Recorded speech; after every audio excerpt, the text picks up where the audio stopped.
రాజమండ్రి ప్రజలకి నమస్కారం. గత కొన్ని రోజులుగా వైఎస్ఆర్సీపీ మాజీ పార్లమెంట్ సభ్యులు భరత్రాం తన ప్రచార వెహికల్ ని ఓరవలేని తనంతో తెలుగుదేశం పార్టీ వాళ్ళు దగ్ధం చేశారని సింపతి కోసం ప్రయత్నం చేయడం మనం అందరం కూడా చూసాం. ఇప్పుడే నాకు పోలీసు వారి ద్వారా అందిన సమాచారం పరంగా ఈ వెహికల్ ని ఏదైతే వైఎస్ఆర్సీపీ భరత్రాం ప్రచార రథాన్ని వాళ్ళ పార్టీ వారే తనకి సంబంధించిన వ్యక్తులే సింపతి కోసం వారి వెహికల్ వారే కాల్చేసుకున్నారని ఇప్పుడే నాకు గౌరవ ఎస్పీ గారు తెలియజేశారు. చాలా దురదృష్టకరం. రాజమహేంద్రవరంలో ఎప్పుడు ఇలాంటి సంస్కృతి సాంప్రదాయాలు లేవు.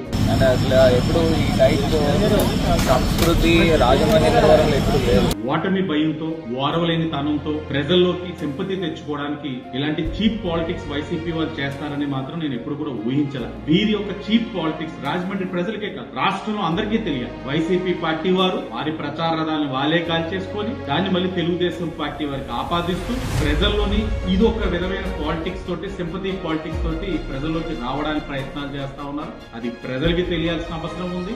రాజమండ్రి ప్రజలు గమనించగలరు. శనివారం నాడు ప్రెస్ మీట్ పెట్టి రాష్ట్ర ప్రజలకు కూడా తెలియజేసే బాధ్యత మేము తీసుకుంటామని సందర్భంగా తెలియజేస్తాం. ఇప్పుడే జస్ట్ పోలీస్ డిపార్ట్మెంట్ దగ్గర నుంచి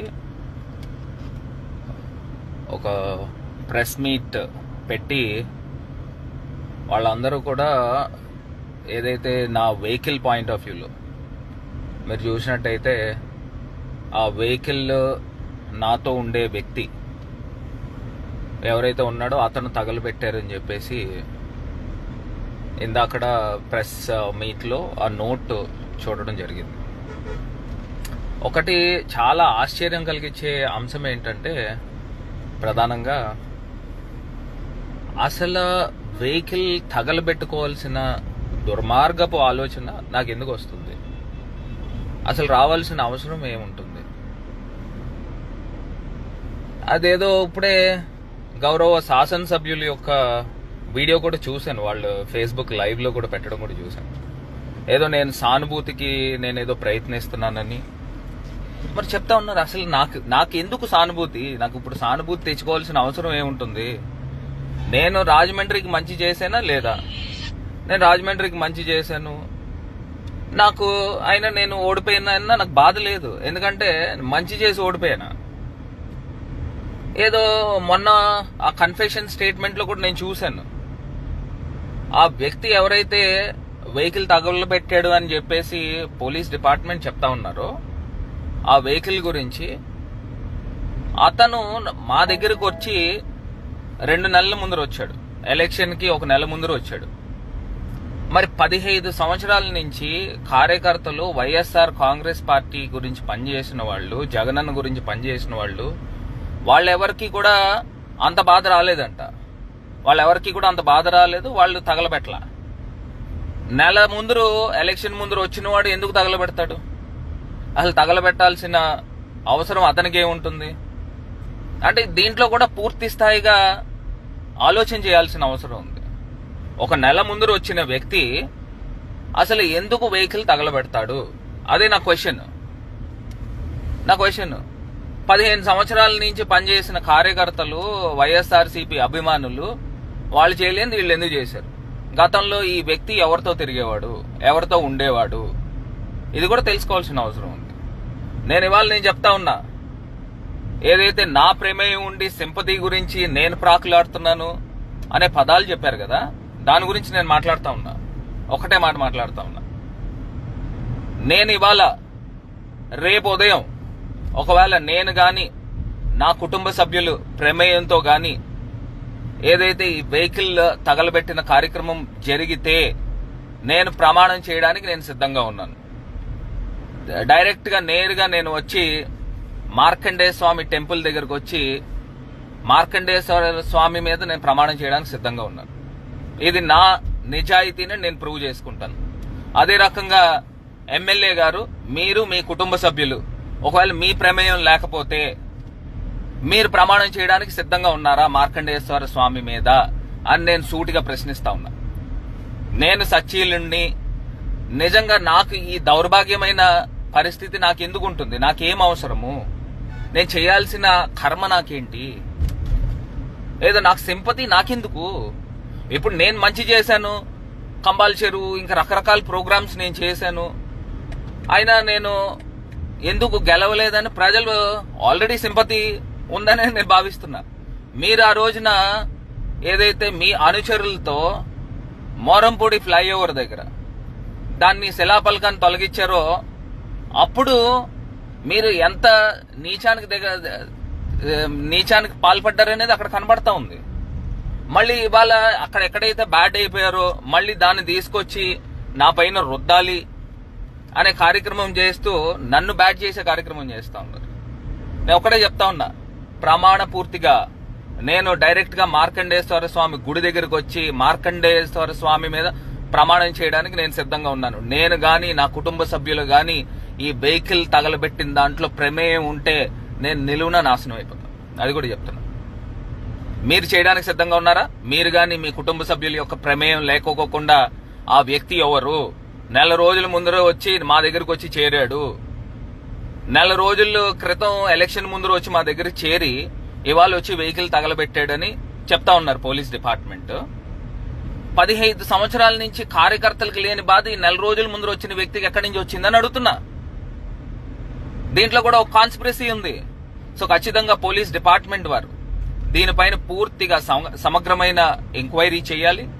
దీంట్లో దోషులు ఎవరు ఉన్నారు, బాధ్యులు ఎవరు ఉన్నారు, దీన్ని పూర్తి స్థాయిగా బయటికి తీసుకురావాల్సిన అవసరం పోలీస్ డిపార్ట్మెంట్ పైన ఉంది అని కూడా ఈ సందర్భంగా తెలియపరుస్తున్నా.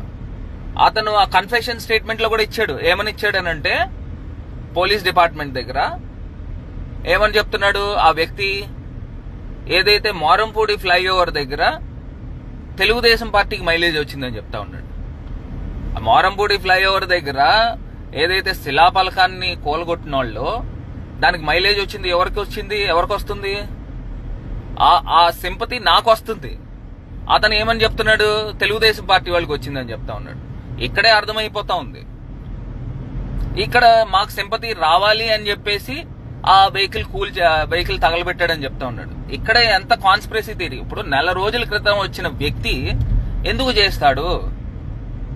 అతను మరీ వచ్చి అన్ని వ్యాపారాలు వదిలేసుకుని వచ్చి ఇక్కడే ఉండి ఇక్కడే అన్ని పనులు చేసుకుంటూ వెళ్తా ఉన్నాడు అని అంటే మీరు పంపించిన వ్యక్తిగా మేము భావించాలా?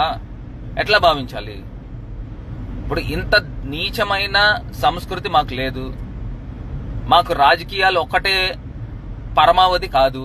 వ్యాపారం చేసుకుని మా నాన్నగారు గాని మేం గాని వ్యాపారం చేసుకుని ఇవాళ మేము మా సొంత డబ్బులు ఖర్చు పెట్టుకుని వ్యవహరించిన వ్యక్తులం మేము.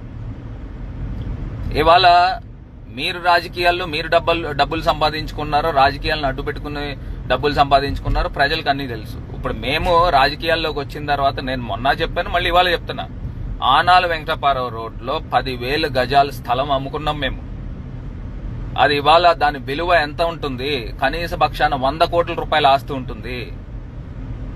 ఇవాళ మేమేమన్నా ఈ 5 సంవత్సరాల్లో నా పైన ఏమన్నా మరక ఉందా? మేము ఏ రకంగా వ్యవహరించాము అది ఇవాళ ప్రజలకు అందరికీ కూడా తెలుసు. దయచేసి ఈ నీచ రాజకీయాలు మానుకోండి. మాకు చేయాల్సిన అవసరం మాకేంటి? ఇప్పుడు సింపతియే గెయిన్ చేయాలంటే ఇప్పుడు ఏమన్నా ఎలక్షన్స్ ఉన్నాయా సింపతి గెయిన్ చేయడానికి? ఒకవేళ నిజంగా మా పైన ఆ వ్యక్తికి అంత అభిమానం ఉండి సింపతి ఇది చేయాలి అనే ఇది ఉంటే ఇప్పుడు మా పైన ఈ రకంగా మా వెహికల్ని ఎందుకు తగలబెడతాడు? మాకెందుకు ఆస్తి నష్టం చేస్తాడు? ఇప్పుడు మా సొంత వెహికల్ ఎందుకు చేస్తాడు? అవతలోడు మీ ఆపోజిషన్ పార్టీలది చేయాలి కదా, మాది ఎందుకు చేస్తాడు? ఇవన్నీ కూడా ప్రజలు ఆలోచన చేయాలి, గమనిస్తా ఉన్నారు. ఖచ్చితంగా దీంట్లో ఎవరు దుర్మార్గం ఉందనేది ప్రజలకి అర్థమవుతుంది. ఈ అవసరం మాకేంటి? ఎందుకు మేము చేస్తాము? ఇవాళ నేను ఇందాక చెప్పినట్టు ఖచ్చితంగా నేను దేవుడి మీద ప్రమాణం చేయడానికి సిద్ధంగా ఉన్నా. నాది గాని నా కుటుంబ సభ్యులు గాని ప్రమేయం ఉంటే నేను నిలువున నాశనం అయిపోతాను. నేను డైరెక్ట్ గా వచ్చి మార్కండేశ్వర స్వామి గుడి దగ్గరకు గానీ లేకపోతే మీరు ఏం చెప్తారో ఆ గుడి దగ్గరకు వచ్చి నేను ప్రమాణం చేయడానికి సిద్ధంగా ఉన్నా. మీరు గాని మీ కుటుంబ సభ్యులు మీరు సిద్ధంగా ఉన్నారా?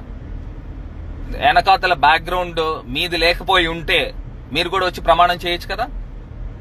దీనిది ఖచ్చితంగా ఒక వ్యక్తి వచ్చి అతను వచ్చి పెట్రోల్ పోసి తగలబెట్టే అంత ధైర్యం ఒక వ్యక్తికి ఉండదు, ఒక సామాన్యమైన వ్యక్తికి. దీని వెనకాతలు ఎవరో ఒకళ్ళు ప్రమేయం ఉంటే గాని ఈ విషయము ఈ కార్యక్రమం చెయ్యరు. సో ఖచ్చితంగా దీని వెనకాతలు ఎవరైతే ఉన్నారో మాకు పోలీస్ శాఖ పైన పూర్తి నమ్మకం ఉంది, విశ్వాసం ఉంది. దీన్ని బయటికి తీసుకురావాల్సిన అవసరం కూడా పోలీస్ డిపార్ట్మెంట్ పైన ఉంది అని కూడా ఈ సందర్భంగా తెలియపరుస్తూ, మరి ఇవాళ ఈ రకమైన దుష్ప్రచారం చేయడం కూడా నిజంగా చాలా బాధాకరం, శోచనీయం. ప్రజలన్నీ కూడా గమనించాలి, తెలుసుకోవాలని ఈ సందర్భంగా తెలియపరుస్తూ మరి థ్యాంక్ యూ. రేపు కూడా ఖచ్చితంగా ప్రెస్ మీట్ పెట్టి దీని యొక్క పూర్వాపరాలు పూర్తిగా లోతుగా వెళ్లి దీని వెనకాతలు ఎవరున్నారు, ఎవరు చేయించారనే అంశాలను కూడా బయటికి తీసే కార్యక్రమం చేపడతానని ఈ సందర్భంగా తెలియపరుస్తూ థ్యాంక్ యూ సో మచ్.